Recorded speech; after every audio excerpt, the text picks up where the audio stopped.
नमस्कार मित्रों, आप सभी को हमारे 8वें योग दिवस की हार्दिक शुभकामनाएं। आज मैं आप लोगों को वो आसन करके दिखाना चाहता हूँ जो आसन हम लोग योग दिवस पर एक सीक्वेंस में करेंगे। आज के वीडियो को बनाने का पर्पस ये है कि आप लोग इस वीडियो के माध्यम से उन सारे आसनों को समझें, सीखें और उन्हें रोज करने का प्रयास करें, ना कि केवल योग दिवस पर। तो आज हम स्टार्ट करते हैं सूक्ष्म व्यायाम से। सबसे पहले हम लोग स्ट्रेट खड़े हो जाएंगे, सांसों की गति को सामान्य करें, चेहरे पर किसी भी तरह का कोई भी तनाव ना हो, क्योंकि ऑलरेडी हम सब लोगों के जीवन में काफी तनाव है। तो आज योगाभ्यास के दौरान हम कोशिश करेंगे हम तनाव रहित रहें। प्रणाम। एक बार ओम का उच्चारण, कमर गर्दन सीधी, चेहरे पर प्रसन्नता का भाव। डीप इनहेल करेंगे, एक्सहेल करें। ओम का उच्चारण,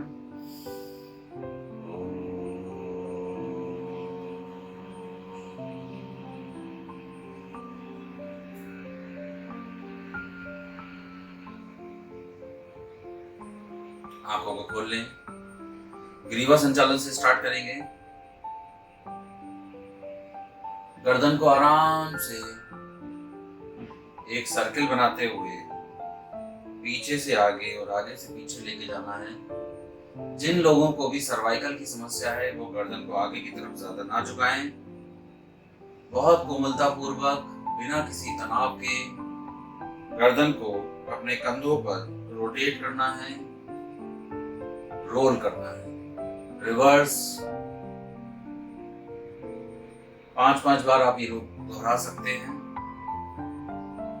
स्कंद संचालन पूरी तरीके से कंधों को पीछे लेके जाएं, ऊपर लेके जाएं, आगे लेके आएं। पीछे की तरफ जाएंगे तो सांस लेंगे, आगे की तरफ आएंगे तो सांस छोड़ेंगे। इसी तरीके से रिवर्स ऑर्डर में कंधों को मूव करेंगे बिना किसी तनाव के।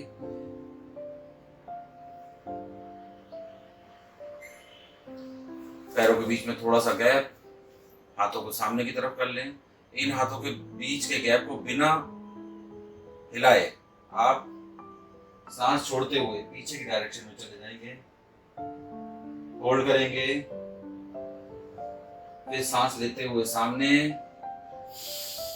सांस छोड़ते हुए फिर दूसरी साइड में चले जाएं।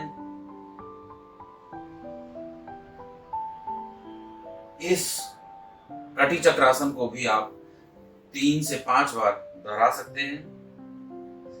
उसके बाद आता है हाथों को ऊपर की तरफ खोलें, फिर अंगूठे को अंदर करते हुए मुट्ठी को बंद करें, फिर हाथों को खोलें, अंगूठे को अंदर, मुट्ठी बंद करते हुए बंद करें। सांस लें, सांस छोड़ें, सांस लें, सांस छोड़ें, मुट्ठी बना लें और हाथों को इस तरीके से मूव करें एक ही डायरेक्शन में। ये भी आपकी कंसंट्रेशन की परीक्षा है कि आप कितना ज्यादा फोकस है अपनी चीजों पर। एक तरफ से, एक साइड से हाथों को मूव करते चले जाएं। इसी तरीके से पैरों को आगे पीछे, सर्किल, क्लॉकवाइज, एंटी क्लॉकवाइज, घुटनों को आगे पीछे और इस तरीके से पैरों को दूसरे पैर से भी कर लेंगे।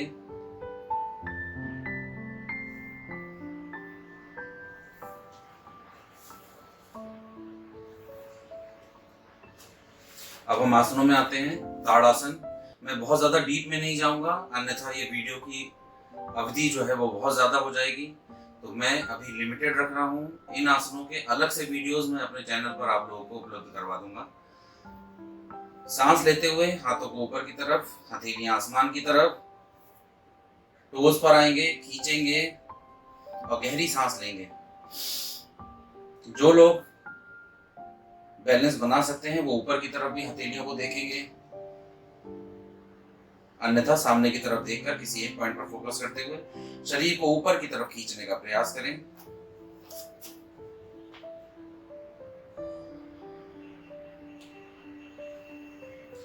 पैरों के बीच में थोड़ा सा गैप।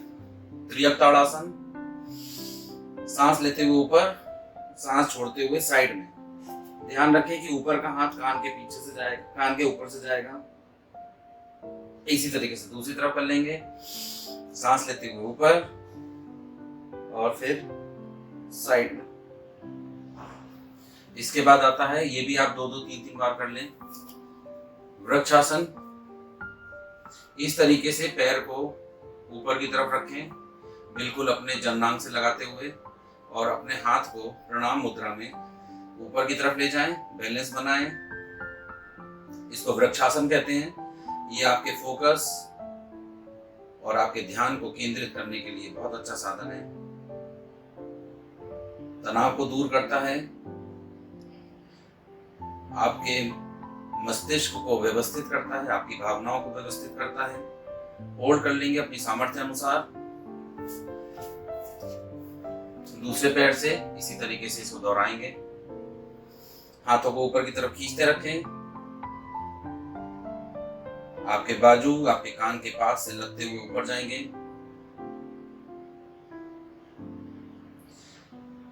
नीचे आ जाएं, हस्तोत्थान आसन। पैरों के बीच में आप चाहे तो गैप कर लें, चाहे तो गैप ना करें। मैं थोड़ा सा गैप कर रहा हूं क्योंकि वो लोग जो नए हैं वो बैलेंस नहीं बना पाएंगे। हाथों को दोनों को, हथेलियां आगे की तरफ होते हुए पीछे की तरफ जाएंगे, सांस को लेंगे।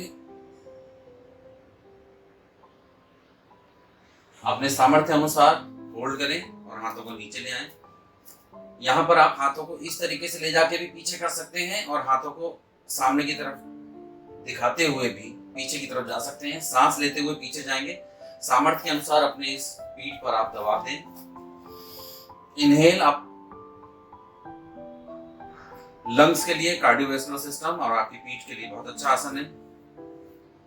अब इसी आसन को जिन लोगों को कमर, लंबर स्पॉन्डिलाइटिस या सर्वाइकल स्पॉन्डिलाइटिस है, वो आगे की तरफ ना झुकें, लेकिन जो लोग स्वस्थ हैं वो इस तरीके से सांस लेते हुए आगे जाएंगे और कमर को बिल्कुल सीधा करते हुए, इस तरीके से नहीं, इस तरीके से नीचे की तरफ जाएं। हथेलियों को अपने पैरों के पास लाने का प्रयास करें। धीरे धीरे अभ्यास करेंगे तो ये आपके हाथ जमीन पर लगने लगेंगे। शरीर को ढीला छोड़ दें, घुटने सीधे, शरीर ढीला। धीरे धीरे अपने वापस आए। दोनों पैरों के बीच में गैप, एक पैर आगे की तरफ, दोनों हाथ ऐसे। 2 तरीके हैं, या तो आप जो पैर आगे है उस हाथ को नीचे लेके जाएं, कंट्रोल करें और ऊपर की तरफ देखें। दूसरा तरीका यह है कि जो पैर आपका आगे है, अपोजिट हैंड यहाँ नीचे लेके जाएंगे और पीछे की तरफ देखेंगे। त्रिकोण आसन। वज्रासन में बैठ जाएं। वज्रासन में बैठने का तरीका है कि घुटनों को मोड़ लें, घुटनों के बीच में गैप नहीं होगा, पीछे टोज एक दूसरे के टच में होंगे, ना कि ऊपर चढ़ेंगे। इस तरीके से कमर को सीधा करते हुए बैठे। ये वज्रासन है। अभी इससे आगे बढ़ेंगे, ऊष्ट्रासन। यहीं पर घुटनों के बीच में थोड़ा सा गैप देते हुए मैं आपको दिखा देता हूं। ऊष्ट्रासन 2 तरीके से हो सकता है। पहला ये, एक हाथ को पीछे लेके जाएं, एक हाथ को पीछे लेते जाएं। जो बिगनर्स हैं वो इस तरीके से पैर रख सकते हैं, जो सीख गए हैं या अभ्यासी हैं वो इस तरीके से पैरों को रखेंगे। हील पर कमर को बिल्कुल आगे की तरफ कर दें, एक हाथ ऐसे रहेगा और इस तरीके से आप होल्ड कर सकते हैं। बिगिनर्स इस तरीके से करेंगे। अगर जो लोग अभ्यासी हैं वो इस तरीके से दोनों हाथों को पीछे की तरफ लाकर और चेस्ट को आगे की तरफ कर देंगे। गर्दन को पीछे की तरफ डाल दें, ढीला छोड़ दें। एक हाथ को आगे लाएं, दूसरे हाथ को आगे। ऊष्ट्रासन, शशांकासन। जब हम वज्रासन में बैठे थे तो अब हम दोनों घुटनों के बीच में गैप करेंगे, टोज पीछे आपस में टच रहेंगे और इस तरीके से आगे की तरफ लेट जाए। लेटते समय आप अपनी चिन या चेस्ट को ग्राउंड पर लगा सकते हैं अपनी सामर्थ्य के अनुसार।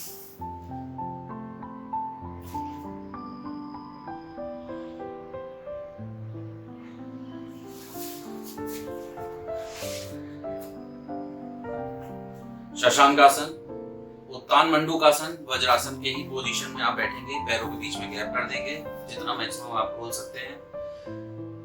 राइट हैंड को ऊपर ले जाएं लेफ्ट शोल्डर की तरफ, लेफ्ट हैंड को ऊपर ले जाएं राइट शोल्डर की तरफ। इस तरीके से दोनों हाथ आपके एक दूसरे के पीछे होंगे। इस तरीके से हथेलियां आपके कंधों को छू रही होंगी या अपर बैक को छू रही होंगी। होल्ड करें, सांसों की गति को सामान्य करें। ये आपके कार्डियोवैस्कुलर सिस्टम, लंग्स की कैपेसिटी के लिए बहुत अच्छा आसन है। रीढ़ की हड्डी मजबूत होती है। उत्तान मंडूक आसन। इसी को आगे बढ़ेंगे।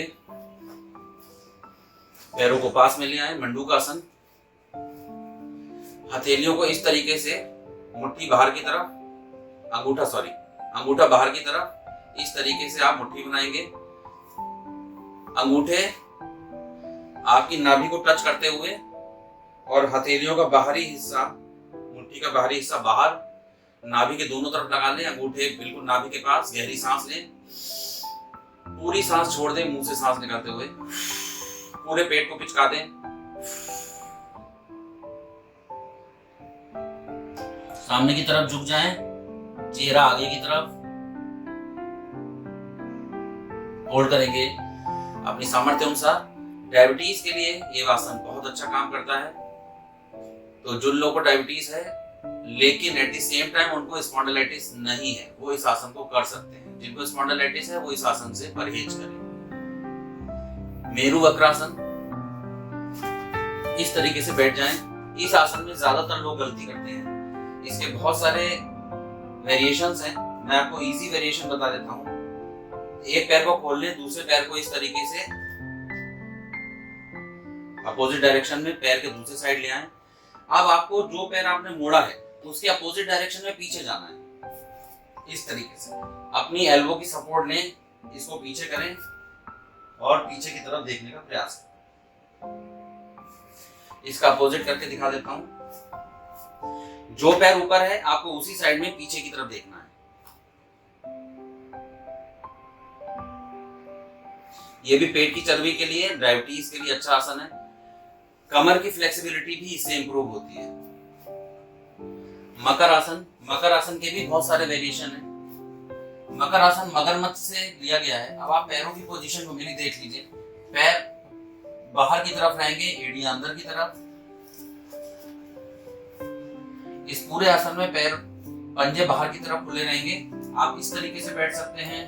पैरों, हाथों को इस तरीके से कर सकते हैं, पास में कर सकते हैं।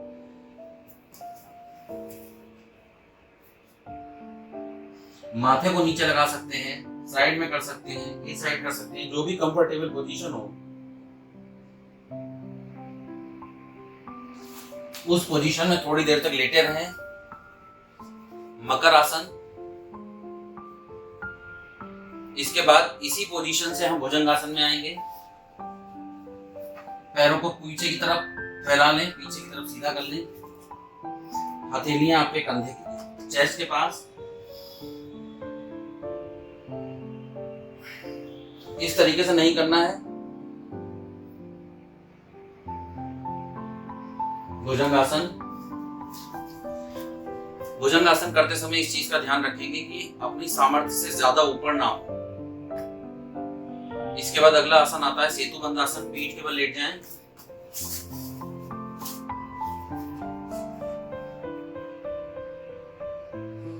सेतुबंध आसन।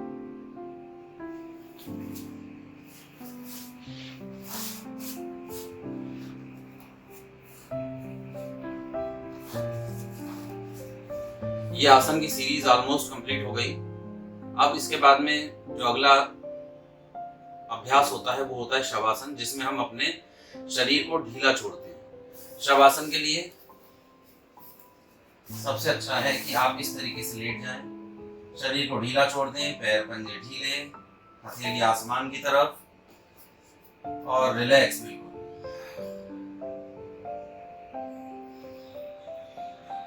इस तरीके से अपने शरीर को, मसल्स को, जॉइंट्स को वापस उसकी अपनी रिलैक्सिंग अवस्था में ले जाने का प्रयास करें, अभ्यास करें। आज के लिए इतना ही।